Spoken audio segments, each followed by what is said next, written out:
एक जमाना था जब मिडिल क्लास फैमिली में स्कूटर का होना प्राउड फील कराता था। साथ ही साथ यह हर घर की जरूरत भी बन चुका था। लेकिन 90s का दौर आते आते धीरे धीरे स्कूटर की जगह बाइक्स ने लेनी शुरू कर दी और देश की धड़कन के अपने स्लोगन के साथ तेजी से उभरी एक मोटरसाइकिल कंपनी का नाम हर जुबान पर छा गया और वह नाम था हीरो होंडा का। अपने स्लोगन देश की धड़कन से धक धक गो तक कंपनी का यह सफर तो बहुत ही सुहाना रहा। लेकिन साल 2010 में जब इंडियन गवर्नमेंट ने विदेशी कंपनियों को इंडिया में सीधे 70% तक के विदेशी निवेश करने की परमिशन दी तो ढेरों विदेशी कंपनियां इंडिया आई और कई विदेशी कंपनियां जो इंडियन कंपनियों के साथ मिलकर पहले से इंडिया में अपना कारोबार जमाए हुई थी, उन्होंने अपना एग्रीमेंट खत्म कर स्वतंत्र कारोबार करना शुरू कर दिया। इंडिया के हीरो ग्रुप और जापानी कंपनी होंडा मोटर्स के बीच 26 साल का एग्रीमेंट टूटना इसका सबसे बड़ा एग्जाम्पल था, जिसने मार्केट में एक हलचल मचा दी थी। लेकिन दोनों कंपनियों के अलग होने के पीछे की जो दूसरी वजह थी वो कुछ और ही थी, जिनके बारे में हम आज के इस वीडियो में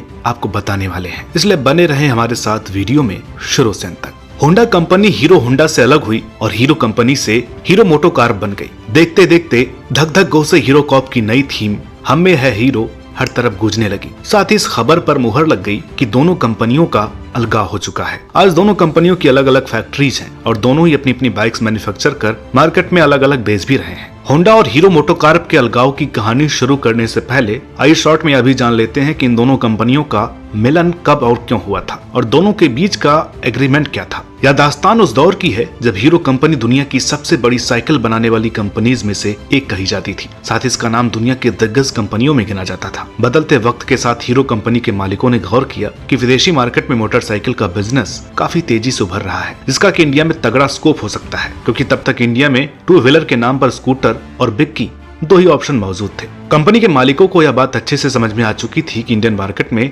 मोटरसाइकिल उतारने के लिए इससे बेहतर टाइम नहीं मिलेगा। लेकिन इसमें सबसे बड़ी प्रॉब्लम थी बाइक्स के इंजन बनाने की टेक्नोलॉजी, जिसके बिना मोटरसाइकिल मैन्युफैक्चर करना हीरो के लिए दूर का ख्वाब था। अब हीरो के पास ले देकर एक ही रास्ता बचता था और वो था किसी एक ऐसी विदेशी कंपनी के साथ कोलैबोरेशन करना जिसके पास बाइक्स मैन्युफैक्चर करने का एक्सपीरियंस या इंजन बनाने की क्षमता हो। ये दौर था जब कोई विदेशी कंपनी सीधे सीधे इंडिया में इन्वेस्ट नहीं कर सकती थी, लेकिन गवर्नमेंट ने इसकी छूट दी भी थी कि कोई भी इंडियन कंपनी किसी भी विदेशी कंपनी के साथ टाई अप करके इंडिया में कारोबार कर सकती है। काफी सोच विचार के बाद हीरो ग्रुप के मालिकों में से एक ब्रजमोहन लाल मुंजाल ने जापानी कंपनी होंडा के पास में अपना प्रपोजल भेजा, जो उस दौर में दुनिया की सबसे बड़ी मोटरसाइकिल कंपनी मानी जाती थी। उधर होंडा कंपनी की नजर में भी इंडिया जैसा बिग मार्केट किसी सोने के अंडे देने वाली मुर्गी से कम नहीं था, क्योंकि तब कोई भी विदेशी कंपनी भारत में डायरेक्ट अपना बिजनेस स्टार्ट नहीं कर सकती थी। ऐसे में इस प्रपोजल को होंडा ने हाथों हाथ लिया, क्योंकि वह अच्छी तरह जानती थी हीरो जैसी बड़ी कंपनी के जरिए ही इंडियन मार्केट में छाया जा सकता है। इस तरह साल 1984 में दोनों कंपनीज यानी हीरो और होंडा ने हाथ मिलाया। इसके बाद एग्रीमेंट किया गया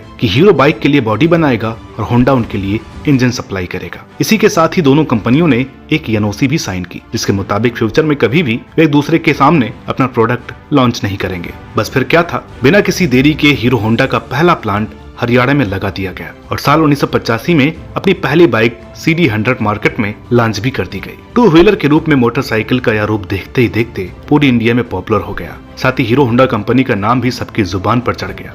इस पॉपुलैरिटी की दूसरी सबसे बड़ी वजह थी स्कूटर के कंपैरिजन में इस बाइक का ज्यादा माइलेज और साथ ही साथ इसका प्राइस, जो मिडिल क्लास के लिए भी काफी अफोर्डेबल था। Fill it, shut it, forget it, यानी गाड़ी की टंकी में पेट्रोल भरो, बंद करो और भूल जाओ। कंपनी का यह टैगलाइन भी लोगों को खूब पसंद आया, जिसमें यह मैसेज साफ था कि इसका माइलेज जबरदस्त है। इंडियन मार्केट में हीरो होंडा का कारोबार अच्छा चल रहा था, लेकिन कंपनी के भीतर की सिचुएशन उतनी ठीक नहीं थी जितनी की बाहर से नजर आती थी। दरअसल इंडियन मार्केट में होंडा के कारोबार को लेकर शुरुआत में तो कोई प्रॉब्लम्स नहीं थी, लेकिन गड़बड़ तब शुरू हुई जब दूसरे बड़े देशों में हीरो होंडा के बाइक सेल करने की बात हुई, क्योंकि अमेरिका और रूस जैसी डेवलप कंट्रीज में होंडा तो पहले से अपनी बाइक सेल कर रही थी और वहाँ उसका मार्केट खराब ना हो, इसलिए उसने हीरो होंडा को इन देशों में अपनी बाइक सेल करने के लिए परमिशन देने से साफ इनकार कर दिया। होंडा चाहती थी कि हीरो होंडा इंडिया के अलावा सिर्फ नेपाल, भूटान और बांग्लादेश जैसे पड़ोसी देशों तक ही सीमित रहे। इधर हीरो कंपनी, जिसका नाम साइकिल मैन्युफैक्चर के तौर पर Guinness book of world record में दर्ज था, वह इंटरनेशनल मार्केट में अपनी बाइक्स के लिए भी वह खास पोजीशन बनाना चाहती थी।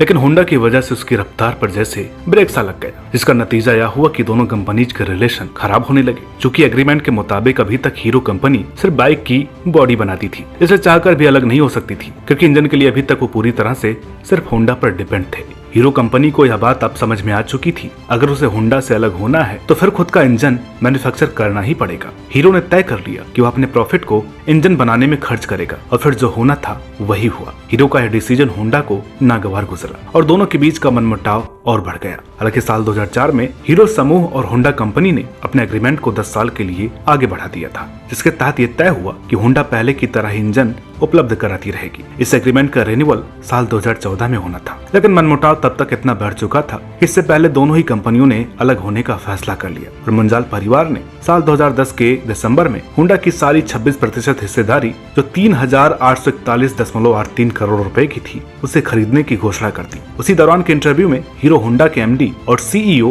पवन मुंजाल ने बताया था कि पिछले 25 सालों में सबसे अहम घोषणा है। बोर्ड ऑफ डायरेक्टर्स ने हीरो होंडा और होंडा के बीच एमओयू की मंजूरी प्रदान की। हीरो होंडा नए मॉडल पेश करने के साथ ही मौजूदा मॉडलों का प्रोडक्शन जारी रखेगी। हालांकि भविष्य में सभी प्रोडक्ट्स हीरो समूह और होंडा के बीच नए लाइसेंसिंग समझौते के तहत उतारे जाएंगे। इंटरव्यू में कंपनी ने यह भी कहा था कि उसके प्रमोटर्स के अलग होने के साथ ही हीरो होंडा ब्रांड नेम भी आने वाले समय में बदल जाएगा। दरअसल इस मतभेद और अलगाव की सबसे बड़ी वजह थी कि एक तरफ हीरो ग्रुप चाहता था कि अपने एग्रीमेंट के तहत दूसरे बड़े देशों में होंडा की बाइक्स की सेल पे लगी रोक खत्म कर दी जाए, लेकिन वहीं दूसरी तरफ होंडा कंपनी इस परमिशन के बदले हीरो से और ज्यादा रॉयल्टी की डिमांड कर रही थी। इतना ही नहीं, साल 2000 में होंडा द्वारा अपनी Honda motorcycle and scooter India के जरिए सन 2000 में दोपहिया बाजार में उतारने की कोशिश भी दोनों कंपनियों के बीच अलगाव की एक बहुत बड़ी वजह बनी। दरअसल कोलैबोरेशन के दौरान जो एनओसी साइन किया गया था उसमें यह साफ दर्ज था कि दोनों कंपनीज एक दूसरे के सामने इंडिया में कभी भी अपनी बाइक्स नहीं लॉन्च करेंगे, लेकिन होंडा ने उस एग्रीमेंट को नजरअंदाज कर साल 1999 में अपनी एक separate company Honda motorcycle and scooter India private limited के नाम से रजिस्टर्ड करा ली और हीरो होंडा के कंपटीशन में अपनी बाइक्स मार्केट में लॉन्च कर दी,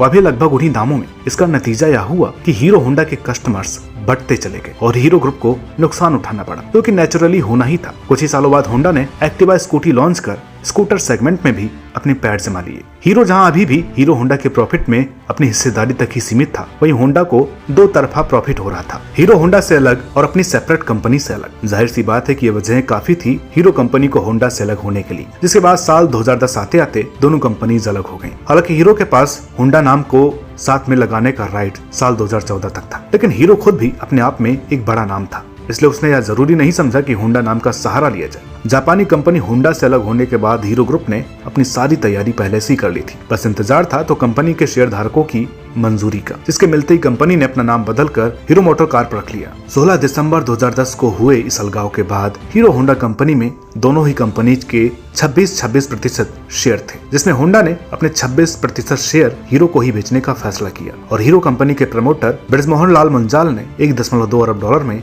ये शेयर खरीद कर अपनी नई कंपनी हीरो मोटोकॉर्प के नाम से शुरू की। उस दौरान दिए अपने एक इंटरव्यू में हीरो मोटोकॉर्प के अध्यक्ष ब्रजमोहन मुंजाल ने बताया था कि हमारे और होंडा के बीच जो अलगाव हुआ हमारे लिए एक शुभ संकेत था, इसके अलावा हमारे लिए एक नए युग की शुरुआत है। उन्होंने बताया कि हीरो अब दुनिया भर में स्वतंत्र होकर अपना दम दिखाएगी और विकास के नए आयाम स्थापित करेगी। मजे की बात, जब हीरो और होंडा कंपनीज एक दूसरे से अलग हुई तो लोगों को लगने लगा था कि होंडा के सपोर्ट के बिना हीरो कंपनी ज्यादा दिनों तक मार्केट में सरवाइव नहीं कर पाएगी, लेकिन आज हीरो मोटोकॉर्प का नाम दुनिया की सबसे बड़ी मोटरसाइकिल बनाने वाली कंपनियों में से एक बन चुका है, जो करीब 40 देशों में अपनी बाइक्स सेल कर रहा है। तो दर्शकों, उम्मीद है कि आज की यह वीडियो आपको पसंद आई होगी।